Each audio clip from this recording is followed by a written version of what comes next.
एक गांव था, नाम था ढोलकपुर। बड़ा ही शांत और सुंदर गांव था। लोग हमेशा खुशी से झूमते थे क्योंकि उस गांव में रहता था महाराज रायस्टार, जो अपने गांव के लिए एक शेर था जो कभी अपने लोगों के साथ गलत होने नहीं देता था। लेकिन उस गांव में छुपा था एक डरावना राज, एक राज जो सबके दिल में था पर जुबान पे नहीं। गांव के बीच एक सूखा हुआ पेड़ था जिसे लोग कहते थे श्रापित पेड़।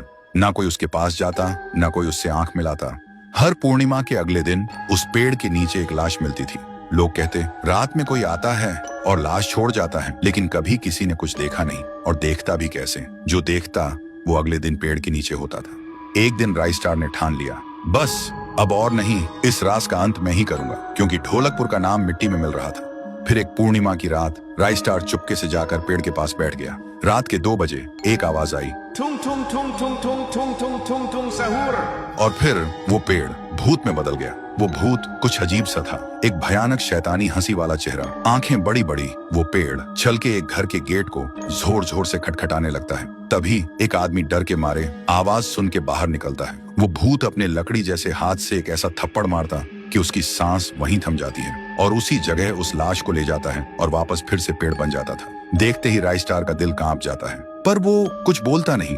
सुबह लोग भीड़ में जमा हुए और रायस्टार ने पहली बार उस पेड़ से बात करने की कोशिश की। पेड़ के अंदर से एक आवाज निकली, क्या तुम सब भूल गए मुझे? रायस्टार बोलता है, तू कौन है?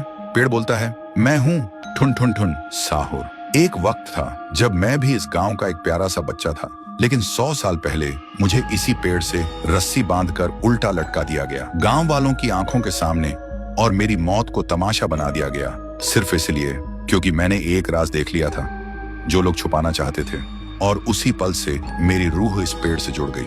उस दिन से मैं इंसान नहीं, एक सज्जा बन गया, और हर पूर्णिमा में एक राजदार को चुनता हूँ और फिर उसे उसकी खामोशी का हिसाब देता हूँ। रायस्टार बोलता है, लेकिन अब तो वो लोग मर चुके हैं ना जो तेरा कसूरवार थे। अब तू मासूम लोगों को क्यों मार रहा है? पेड़ कुछ देर चुप रहता है, फिर बोलता है, ठीक है, बस एक बार मुझे याद करो, एक दिया जला दो, फिर मैं कभी किसी को नहीं मारूंगा। फिर रात में सब लोग आते हैं, एक एक दिया जलाते हैं, और तभी पेड़ अपने आप से आग पकड़ लेता है और आखिर में मुक्ति मिलती ठुन ठुन ठुन साहुर को।